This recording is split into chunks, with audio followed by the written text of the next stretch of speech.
大家好，今日我哋講內幕刻板印象，意思係憑原貌去估人嘅性格或者能力。呢種睇法快，但有時會錯，仲可能唔公平。而且有人覺得人類等於叻，其實未必一定。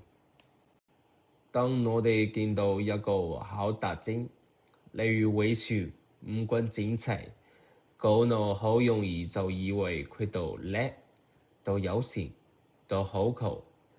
呢個叫光環效應。有個優點會拉高其他評價。記住，原貌一般唔等於差人，唔好以貌取人。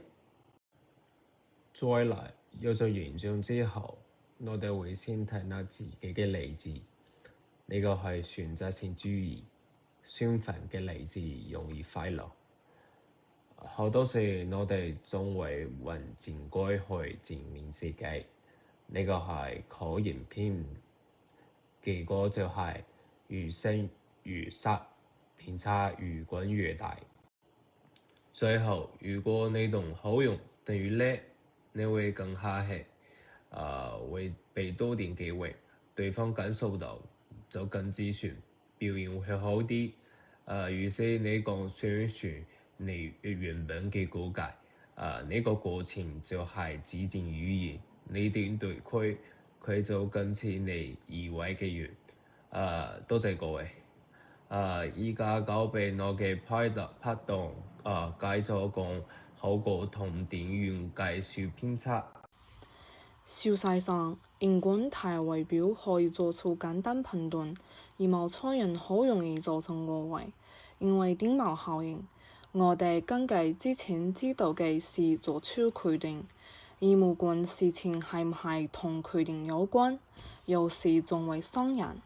現實中例子好多，真係好容易決斷錯。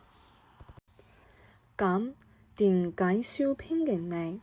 第一，發現自己因為外表做出決斷，問一問我係唔係睇錯咗。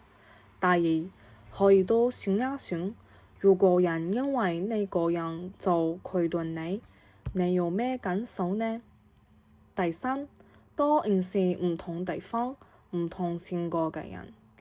另外，如果一個評價帶有唔好嘅意思，可以影響人，我哋應該小心講話，唔好將以貌取人嘅講法當事實講出去。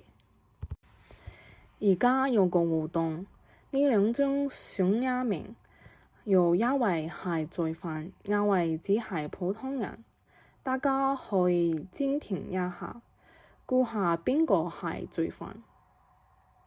答案係右邊，不過無論估啱定估錯都冇緊要，因為我哋都冇辦法淨係睇外表去認識一個人。總括嚟講，好多對人嘅睇法都係因為外表而形成嘅，以貌取人好容易令我哋誤會人，所以我哋應該慢慢了解，試下揾為難，咁先可以令我哋嘅決斷更公平。我哋嘅演講就到呢度，多謝大家。